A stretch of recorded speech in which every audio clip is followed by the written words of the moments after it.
자, 계속해서 그러면 바이오매스의 수확량을 한번 알아봅시다. 바이오매스의 수확량.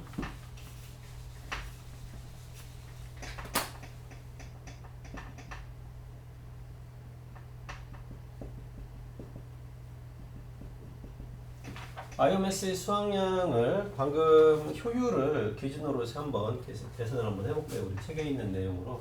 유럽의, 뭐 이 책 저자가 유럽이니까, 유럽의 연간 태양 에너지 양은, 유럽의 연간 1년 동안의 태양 에너지 양은 대략 1000kWh per 미터 제곱 정도 된다고요.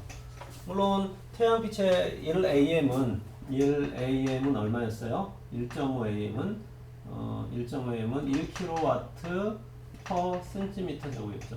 미터 제곱. 1kW 정도 태양빛 1.5AM이 1kW/m 제곱인데 이게 1년 동안을 한다라면 여기다가 8760을 곱해주면 뭐 8760kWh per 미터 제곱이 될 것 같은데요.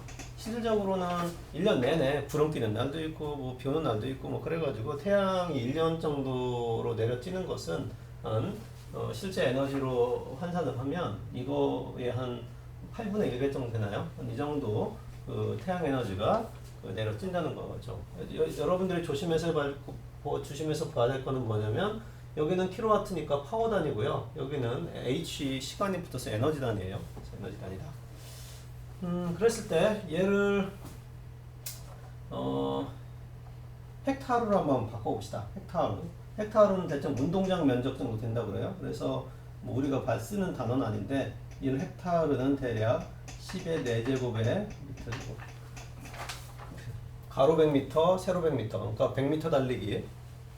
가로로 뛰고 세로로 1헥타르 정도 된다고 해요. 그래서 이거를 미터 제곱을 헥타르로 바꾸면 그 1000kWh per 미터 제곱은 헥타르가 좀 쉬운가 봐. 유럽 사람들은 10GWh 의 헥타르 이렇게 바꿀 수 있고요. 얘는 기가와트아워를 테라줄로 바꾸면 얘를 테라줄로 바꾸면 36 테라줄 per hour 이렇게 되는 거죠. 줄하고 킬로와트아워는 이 줄 단위는 뭐예요? 줄은 이 와트 퍼 초단위죠. 와트 퍼 초단위고요. 그 다음에 얘는 지금 1년간이니까 여기 1년이 들어가 있네. 1년 동안에 1헥타르당 36 테라줄. 이거를 1년으로 다시 나눈 거예요. 그러니까 1년이라기보다는 줄 단위니까 어떻게 나눠준 거예요? 얘를 1년은 365일. 365일은 24시간 60분 60초 이렇게 나눠줘 가지고 이 36 테라줄 줄 단위로 바꾼 거죠. 이거를 줄 단위로 바꿨어요. 시간을 컨버전한 거죠. 이 아워 단위를 이 줄 단위로 바꿔주면 이렇게 표현이 된다는 걸 볼 수가 있어요. 환산 한번 해보도록 하고요. 그래서요, 바이오매스, 실제 바이오매스 생산에 이용한 가능한 에너지, 아까 방금 전에 여러분들한테 설명을 했지만, 이와 같은 태양 에너지, 1헥타르당 36 테라줄이 1년 동안에 쏟아지고 있는 거죠. 태양빛 에너지가 1헥타르, 가로 100m, 세로 100m, 그 안에 36 테라줄의 태양 에너지가 쏟아지고 있는데, 이 바이오매스 생산에 이용한 가능한 에너지, 생산에 이용 가능한 에너지는 어때요? 아까 몇 프로? 이거에 몇 프로 정도만 사용 가능하다고 그랬어요? 0.5%만 사용 가능하다고 그랬어요. 0.5%만 사용 가능하다. 자, 그러니까 36 테라줄 per 헥타르, 그쵸? 곱하기 0.5%, 이 에너지의 0.5%를 이렇게 계산을 하면 180 기가줄 per 헥타르가 되는 거죠. 조금 더 계산을 좀 더 수월하기 위해서 뭐 이게 위치에 따라 좀 틀려서 뭐 대략 160 기가줄 per 헥타르. 우리 책은 뭐 어떤 기준을 조금 뭐 이건 유럽 기준이고요. 그래서 일반적으로 뭐 대략 160기가줄 per 헥타르 이렇게 책에서는 좀 설명을 하고 있어요. 물론 이 내용은 없어요. 160기가줄인데 여기에서 탄수화물의 발열량은 한번 아까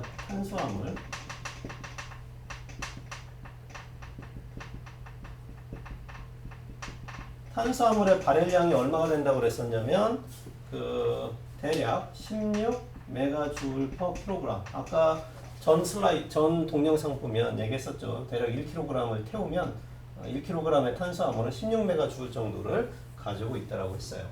이 정도 에너지. 그러면 결론적으로 180을 쓰지 않고 160을 쓴 이유가 여기 있는 거죠. 그래서 160 기가줄 per 헥타르를 이 킬로그램 단위로 환산을 하면 대략 이거는 한 10톤 정도에 해당되는 10톤에 해당되는 이 바이오매스의 에너지에 해당된다는 얘기죠. 그래서 1년 동안 1헥타르당 대략 10톤 정도의 에너지, 10톤 정도의 그 바이오매스를 생산한다. 그렇게 볼 수 있을 거예요.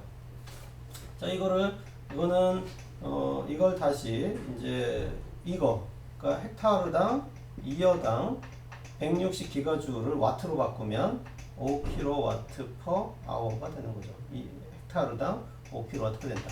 이거는 2열을 없앤 거예요. 이건 1년당이니까 2열을 없애서 여기는 이제 8760 곱하기 24시간으로 나눈 거죠. 나눠가지고 헥타르당 5kW 정도가 실제로 이 열량으로 따지면 파워로 따지면 헥타르당 5kW 정도 해당된다는 얘기죠. 이건 전체 에너지고 1헥타르당 한 10톤 정도, 1헥타르당 1년당 10톤 정도의 바이오매스가 생산되고요. 이거를 파워로 환산하면 이 에너지를 2열로 나눈 값이 되면 5kW per 헥타르가 됩니다.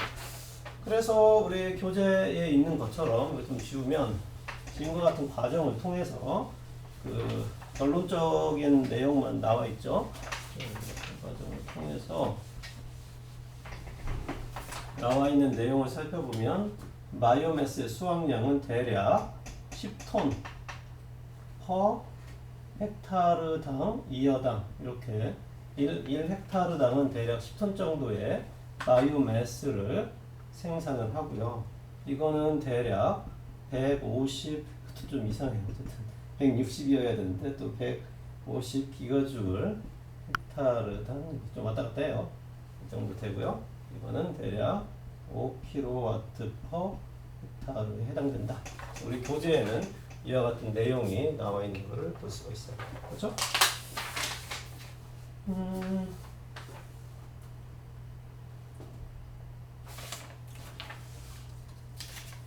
자, 그랬을 때 우리 여러분들 교재를 보면 실질적으로 이렇게 만들어내는 박스 183페이지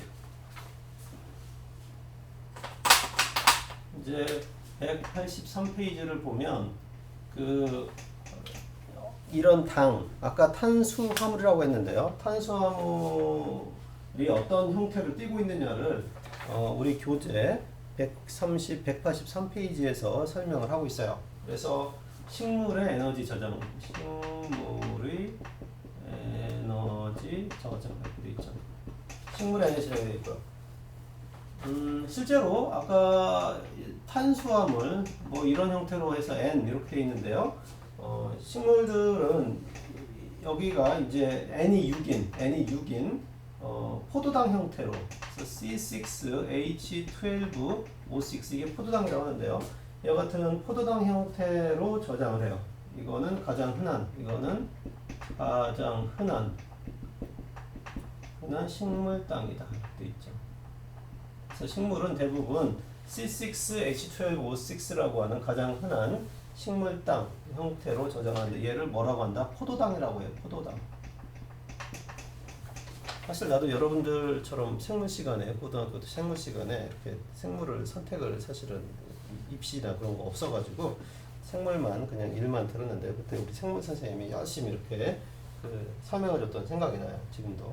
되게 고마운 생물 선생님이셨는데 여러분들은 생물 들었는지 어떤지 모르겠어요. 그러니까 내가 그때 또 수업 시간에 또 열심히 들어서 또 이렇게 또 설명하는 것 같아요. 고등학교 때 들은 지식을 바탕으로. 사실 대학교 때는 배운 게 없거든요. 이런 부분 기획과다 보니까. 근데 이런 거를 또 하게 되네요. 왜냐면 요즘에 자꾸 이런 그 기술이라고 하는 거가 내가 늘 우리 에너지와 환경 가르칠 때도 얘기를 했지만 기술은 이제 더 이상은 하나의 방면으로만 나아가진 않죠. 서로 융합되죠. 뭐 전기, 전자, 기계, 뭐 화학, 뭐 생명, 뭐 요즘엔 더 뭐 컴퓨터, AI 이렇게 쭉 연결고리가 있어요. 그래서 여러분들도 물론 지금 현재 단계에서는 기계공학에 조금 초점을 맞춰가지고 뭐 재료역학이라든가 뭐 정력학, 열전달, 연력학 이런 쪽에 맞추겠지만 향후 여러분들이 실제로 사회에 나가서 하게 될 일들은 굉장히 이런 융합적인 학문이 당연히 될 거다 생각을 해요. 그래서 항상 공부해야 되지 않나 생각하고요. 어쨌든 책에 있는 내용을 보면 포도당은 크게 이와 같은 포도당은 그 형태에 따라서 알파 포도당하고요, 베타 포도당이 있다고 그래요. 그래서 이 알파 포도당과 베타 포도당 여러분들 그림 7.1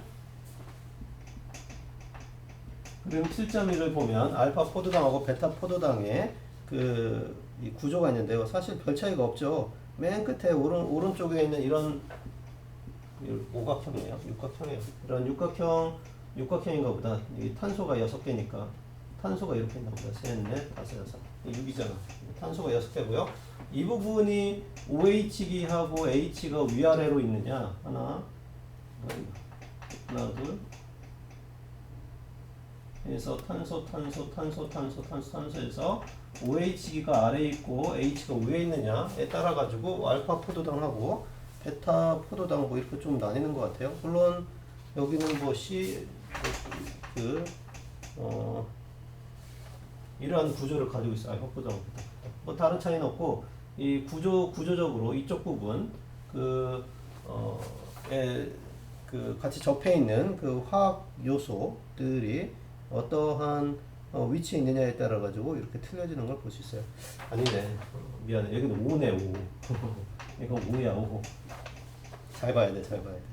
1가 5고, 여기가, 탄소는 팔이 4개니까, 여기가 수소가 하나 결합되어 있고요. 여기는 여기는 수소랑 결합되어 있고, 여기가 CH2OH하고 이렇게 결합되어 있네요. 아까 거 정정해. 다 탄소가 아니라 이거는 산소예요. 산소가 이렇게 결합돼 있어요. 어쨌거나 이거는 알파 포도당, 이건 뭐 베타 포도당 이렇게 하는데 이런 거 자체들이 자꾸 이제 모여서 이제 섬유질을 만드는 거죠. 자꾸 뭐 섬유 얘기라고 뭐 식물 얘기를 하는데요. 축합 반응에 의해 가지고 이런 포도당들의 축합 반응 서로 쭉 포도당과 포도당들이 서로 쭉 모여가지고 결합을 하게 되는데 그걸 축합 반응이라고 한다고 해요. 축합 반응에 의해 가지고 녹말이나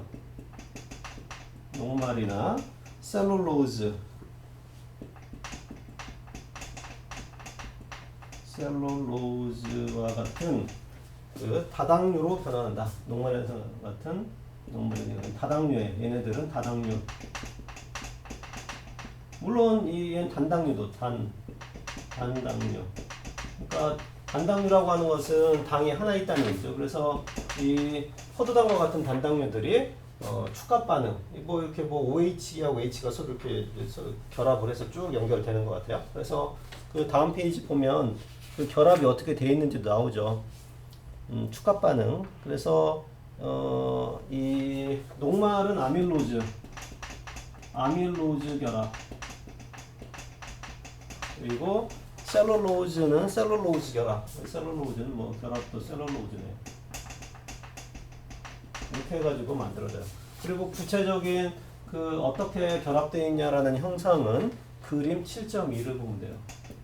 그림 7.2에 보면 아밀로즈 녹말하고 셀룰로즈 결합이 어떻게 되어 있는지 볼 수 있어요. 아밀로즈 결합은 알파 글리코시드 결합이라고 하네요. 이 아밀로즈 결합이라고도 하기도 하고요. 이거를 알파 글리코시드. 녹말인데요. 이거는 얘 결합은 무슨 결합? 이 아밀로즈 결합이라고, 아밀로즈라고 하기도 하고요. 아밀로즈 결합이란 말은 없고 아밀로즈라고 하는데요. 이런 아밀로즈를 만드는 결합을 뭐라고 한다? 알파 글리코시드 결합이라고 한다. 알파 글리코시드 결합. 당연히 그러면 얘는 셀룰로즈는 뭐겠어요? 베타 글리코시드 결합. 이렇게 얘기를 하고 있어요. 그래서 정리를 해보면 아밀로즈라고 하는 것은 녹말의 두 성분의 하나로서 알파 글리코시드 결합을 한 것이고, 셀룰로즈라고 하는 것은 베타 글리코시드 결합을 한 거고, 그 결합 내용을 여러분들이 확인하고 싶으면 그림 7.2에 있는 이 결합 상황을 여러분들이 살펴보면 될 것 같아요. 그 매개체로서 여기 보니까 이 산소들이 하나씩 결합되어 있어요. 산소들이 여기에다가 이것도 이런 거 쓰면은 또 그러긴 한데요. 어쨌든 여러분들이 OC 그리고 이 O하고 O 옆에 있는 거 뭐 이게 다 공개되는 건데 이거 잘 알지도 못하면서 막 이런 거 해가지고 창피당하는 거 아니야? 어쨌든 그 O라고 하는 그 결합 O 산소라고 하는 그 결합을 통해 가지고 O 옆에 있는 그 기하고요. 그다음에 OH니까 뭐 그냥 적절히 그냥 합시다. 여러분들 뭐 이해를 돕기 위한 거니까 뭐 이렇게 결합되어 있는 거네요. 이 O를 통해 가지고 결합되어 있는 뭐 이런 형태 잘 보도록 해요. 이거는 뭐 알파 글루코시드 이렇게 얘기하는 거죠. 그런데 이와 같은 당의 결합을 통해 가지고 녹말이라든가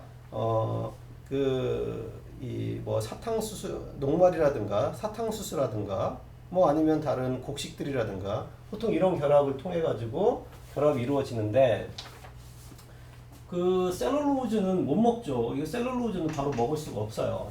근데 녹말은 여러분들 먹을 수 있죠.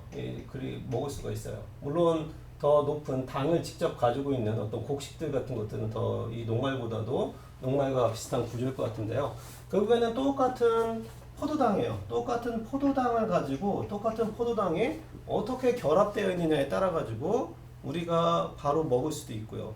또 더 나오는 에너지도 서로 틀려지고, 그래서 광합성을 통해서 만들어내는 성분은 C6H12O6라고 하는 포도당인데, 이 단당류가 어떻게 서로 결합되느냐에 따라 가지고 우리가 활용하는 가치들은 굉장히 틀려진다는 얘기예요. 그래서 여러분들이 잔디하고 그러면 우리가 먹을 수 있는 그러한 다양한 곡식들하고의 차이는 똑같이 포도당으로 구성되는 C6H12O6라는 걸로 구성되어 있는데, 어떤 거는 쉽게 우리가 먹어서 소화시킬 수 있고 어떤 거는 못 먹는 거예요. 그 차이는 바로 뭐 때문에 그렇다?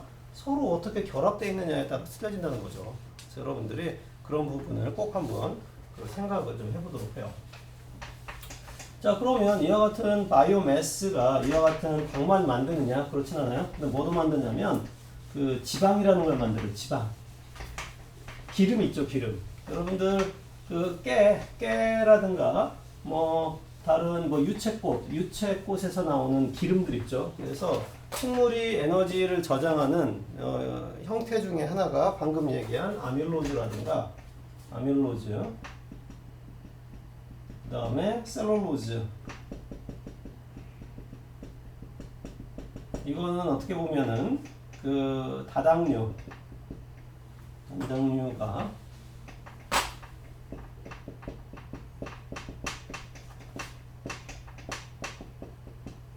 이런 형태로 식물을 구성하는 거라면, 다른 형태로 지방산이라는 거, 지방. 그러니까 이거는 팻이죠, 지방이에요.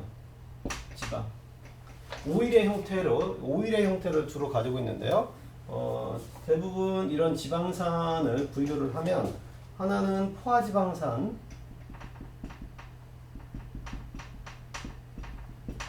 그리고 다른 하나는 불포화지방산, 이렇게 분류를 해요. 그래서 이 포화지방산이나 불포화지방산이나 다 뭘 의미하냐면 여러분들이 식물에서 나오는 식물유로 생각하면 돼요. 식물유. 네, 식물유다. 식물유. 자, 그랬을 때 그 불포화지방산에 대한 구조가 포화지방산에 대한 구조가 그림 7.3에 나와 있어요. 그림 7.3. 그림 7.3. 그리고 불포화지방산에 대한 구조가 그림 7.4. 가장 큰 차이점은 뭐냐면 이 7.3에 그 지방산으로 되어 있는 이 포화지방산, 여러분들 불포화지방산, 포화지방산 뭐 이걸 먹으면 건강에 좋고 이거 하면 뭐 항암 성질이고 그랬을 때 그거예요. 그래서 이 포화라고 하는 것은 영어로도 saturation이죠. saturation이에요. 그래서 이 탄소하고 탄소가 결합할 때 탄소는 보통 팔이 4개 있기 때문에 이렇게 그 단일 결합으로 되어 있는 이렇게 이 탄소의 그 팔이 탄소가 다른 그 원소랑 결합할 때 이와 같이 단일 결합으로만 구성되어 있는 지방산, 이거를 우리가 포화지방산이라고 해요. 세츄레이션 됐다는 거고요. 불포화지방산은 여러분들 그림에서 보듯이 이렇게 돼 있는 군데군데 이렇게 돼 있는 거 있죠. C가 다른 C하고 이중결합이 되어 있는 경우가 있어요. 물론 단일 결합이 되어 있는 것도 있고요. 또 어떤 C는 또 이렇게 이중결합이 되어 있는 경우가 있어요.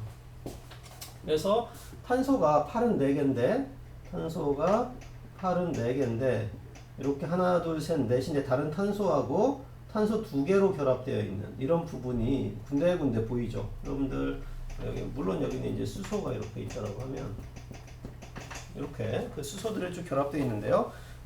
이런 경우를 불포화지방산이라고 해요. 그래서 불포화지방산이라고 하는 것은 이중결합이 있을 때, 이거는 불포화지방산은 이중결합, 탄소 간 이중결합이 있을 때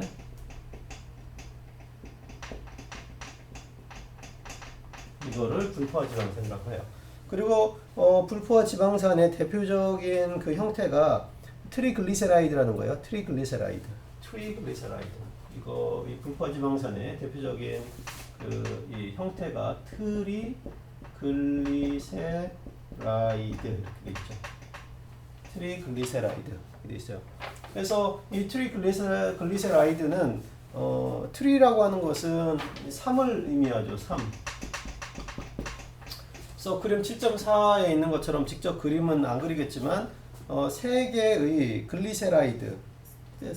글리세이드가 서로 이 에스터 결합이라는 걸 통해서 결합이 되어 있어요. 에스터 결합이라는 걸 통해 가지고 트리글리세라이드가 결합되어 있는 것을 여러분들이 확인할 수가 있어요. 물론 이 포화지방산 같은 경우는 이 탄화수소, 탄소하고 수소가 쭉 고리처럼 이와 같이 탄소하고 수소가 쭉 고리처럼 연결돼 있다가 맨 마지막에 뭐 H하고 OH 이렇게 결합되어 있는 O하고요. 이거를 카르복실기라고 한다고 해요. 카르복실기.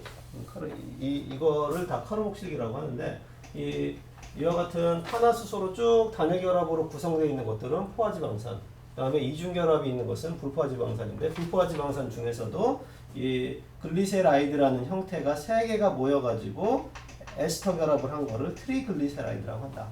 대표적인 게 이제 여기 보면 이런 거에 대표적인 거 뭐 유채꽃, 유채유, 유채를 이렇게 쓰면 유채꽃 할 때 유채꽃 같은 그런 기름들이 우리가 이제 올리버 여기 있네요. 뭐 올리버 같은 기름, 그 다음에 뭐 씨앗에 있는 기름들, 올리브에서 나오는 기름들, 이런 기름들이 다 이제 트리글리세라이드인데요. 이거를 이용해서 뭐를 할 수 있냐면 바이오디젤을 만들 수 있어요. 바이오디젤. 그래서 이 에스테르화 과정,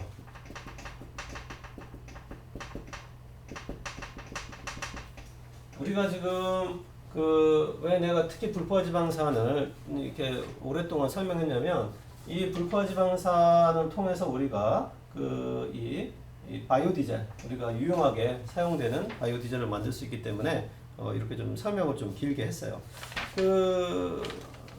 여러분들한테 오늘 상당히 생소한 부분을 좀 설명을 하고 있는데 사실 책을 우리 교재를 읽어보면 이 부분이 사실 조금 어려워요. 다른 부분보다도. 그래서 서론 부분을 좀 길게 설명을 한 이유가 그런 의미가 있어요. 그래서 여러분들 정리를 하자면 식물은 크게 이 포도당이라고 하는 것은 이제 단당류의 형태에서 다당류의 형태로 셀룰로즈라든가 아니면은 아밀로즈 형태의 당 형태로 저장하는 그런 방식이 있고요. 또 식물은 지방산, 포화지방산과 불포화지방산으로 탄수하고 수소 이렇게 연결고리로 쭉 이어진 이러한 지방의 형태로 저장하는 게 있는데, 특히 이제 불포화지방산 중에서 이제 트리글리세라이드라고 하는 것은 우리가 바이오 디젤을 만드는 상당히 중요한 그런 원료가 된다. 그거를 여러분들 알았으면 좋겠습니다.